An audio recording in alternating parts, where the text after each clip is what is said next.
Welcome back to the show. We got another great one lined up. Somebody roll that beautiful intro.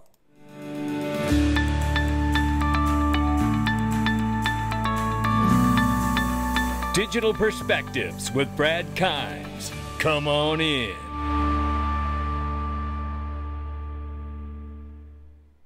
Welcome back to the show. You can follow us on Twitter, YouTube, and digperspectives.com for exclusive content. $2.42 trillion market cap for crypto. The market's off 0.2%. Bitcoin, 67,600 plus. Ethereum, 2,600 plus. 119 billion plus market cap for Tether. And USDC, 34 billion plus. XRP, 54 cents, off 2.2 on the 24 and up 1.4 on the 7-day. Range of price between 54 and 55 cents. We'll keep an eye on it, ladies and gentlemen, as we move into the weekend. I want to tell you about this right here. It's the XRP Unleashed Documentary. Watch out, ladies and gentlemen. The premiere is coming to you at a city near you, and you can pre-order it right now. Don't mess around. And here's what we can do here. Let's show you. If you go to fruitionsproductions.com and you click on Get Tickets for the premiere screenings, and then you look down at where all the premieres are going to be in these amazing cities. Scottsdale, Arizona, November 12th. You're going to be in Houston, Texas on November 13th. Atlanta, Georgia on November 14th. Washington, D.C. on November 15th. New York City, November 16th. Boston, November 17th. Los Angeles, November 19th. This is where you want to get your tickets before they're gone. These theaters are not enormous. So if you want to be at one of these locations, I would get my ticket today. They're all going to sell out. No question about it. Let's look at this. This is a conversation that happened at the recent Swell event here. And this is remarkable. Pantera Capital, ladies and gentlemen. And Dan Moorhead sits down to talk with none other than Brad Garlinghouse. I just want to play a piece of this because I want you to listen to what he says here. Take a listen. Saw around the corner and you saw this trend coming. Like, talk to me about what you saw coming, what happened, and what you got right. Yeah, thanks. I think the way I got my head around it is there are protocols that move all the rest of the information around the world called the internet. But even in the 90s, Milton Friedman said we were missing an e-cash system. And that's the way I view it, as a way to move value without all these very expensive middlemen. Banks, credit card companies, title insurance companies. They're so, remittance companies, so expensive. And so this seems like it's going to be kind of the final piece of the protocol puzzle that is the internet. And so I got excited about it. And it was a very fringe group back then. A lot of crazed libertarians that want to take down the Fed, and very, very strident views. And I thought it'd be good to get a bunch of people in a room. It was actually my house. And just share views. And we had a very eclectic mix of people. Some incredible libertarians that were so passionate about it, one of whom renounced his U.S. citizenship and left the United States. With Katie Haun, wasn't a VC then, she was a federal prosecutor. We had prosecuting crypto. Yeah, prosecuting crypto companies, people that really hated the government. We had a CFTC commissioner, a Fed economist, so I want to get all this really wild group together just to kind of further the conversation, to help both sides get to know each other. And I really do think things like that are so useful to help both sides understand where they're coming from, and help kind of make blockchain happen faster than it would have otherwise. There's no question about it. And I love that because he explains how he had all these different people from all walks of life, right? And I think that's an important reminder for all of us. You don't want to have an echo chamber in your circle of life. You want to have some people that you don't necessarily agree or align with. It's good to hear other people's take on things. I know I get to hear it every day where I want to or not from this channel. And you know what? It's been the best thing in the world. The only time I push people out of my circle is when they become negative to the point that they're not moving the conversation forward. Right? And that's when it's time to eliminate someone from your circle that's the contrarian. It's great to have contrarian viewpoints in your circle. It's just when it becomes negative and it's not moving the conversation forward or the ideas aren't developing because of it, then you know it's time to change gears. But that is a great point. And we do need an e-money. And now the U.S. Treasury Secretary is talking about that e-money. Take a listen. A different kind of question. Could you talk a little bit about central bank digital currency? We know that China has one and they don't have privacy. We also know that stablecoins in the United States are now becoming quickly one of the largest holders of U.S. treasuries, and that's very beneficial for our country in terms of being able to have a global dollar as a reserve currency. Could you talk a little bit about the treasury and both of those issues and whether you see them coincide, they can live side by side? Thank you. Okay. So, I mean, in terms of central bank digital currency, that's something that many countries, including the United States, are exploring.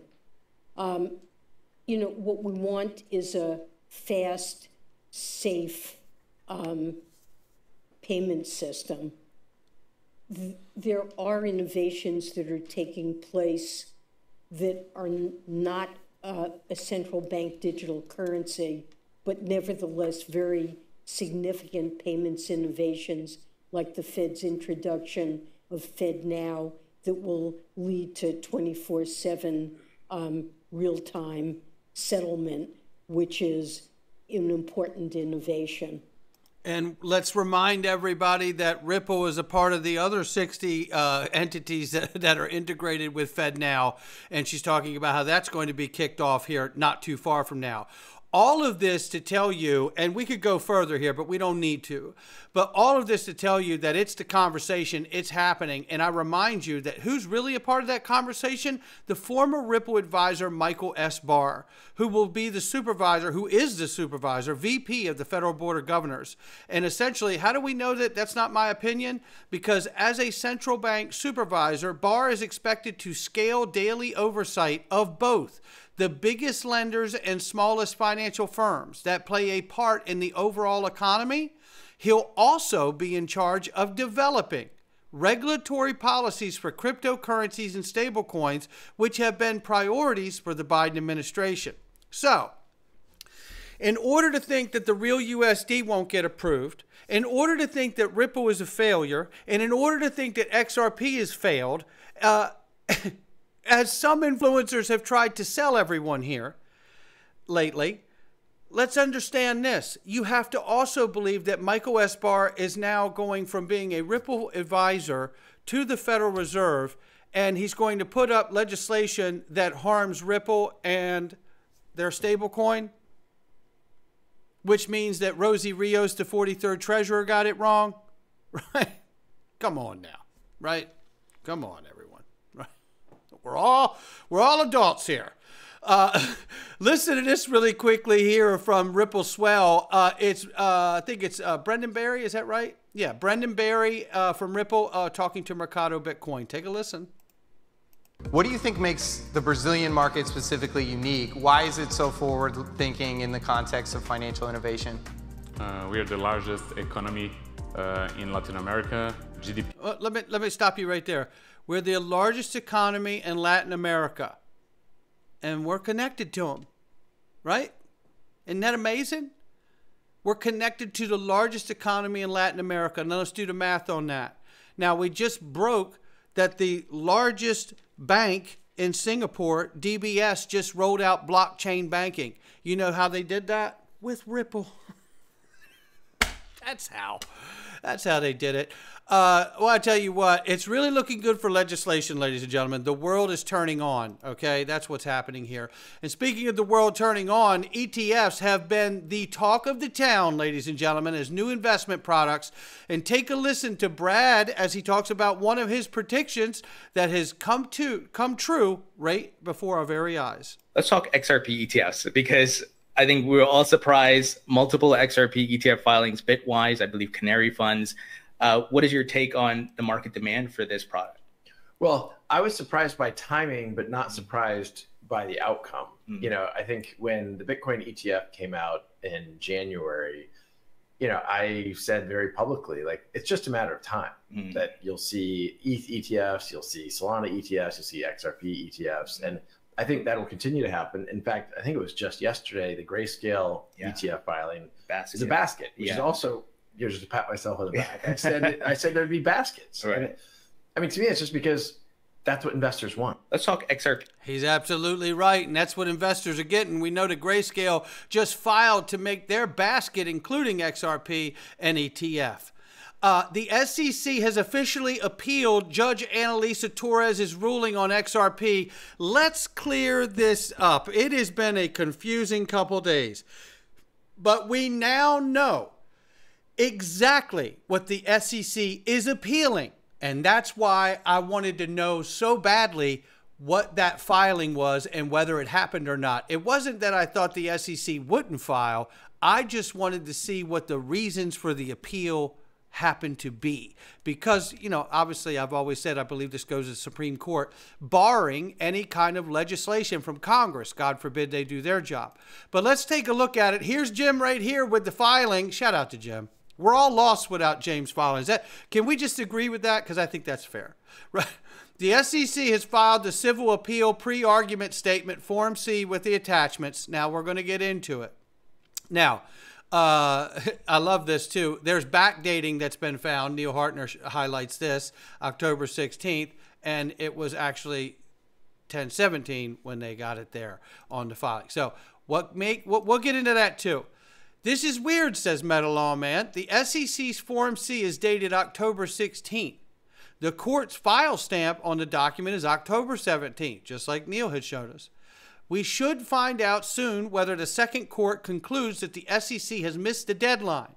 Now, going beyond the deadline, the SEC knew that it uploads Form C on October 16th, yet somehow missed the deadline almost a day. It says, Ashley Prosper says, it is likely to be accepted. However, I would like to see the Second Circuit at least question the SEC's delay.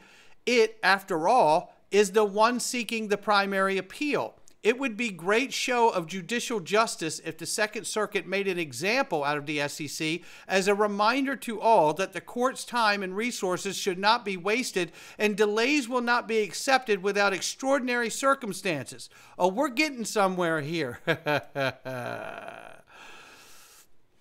Let's talk about what was submitted in the Addendum B to C Form C, right? Whether the district court erroneously granted partial summary judgment in favor of the defendants with respect to Ripple's offer and sales of XRP on digital asset trading platforms, and Garlinghouse's Larson's aiding and abetting of those offers and sales, Garlinghouse and Larson's personal offers and sales of XRP, and Ripple's distribution of XRP in exchange for consideration other than cash. These issues are to be reviewed de novo. Now, Ashley Prosper always asks the great questions, and this one is too. What does de novo mean?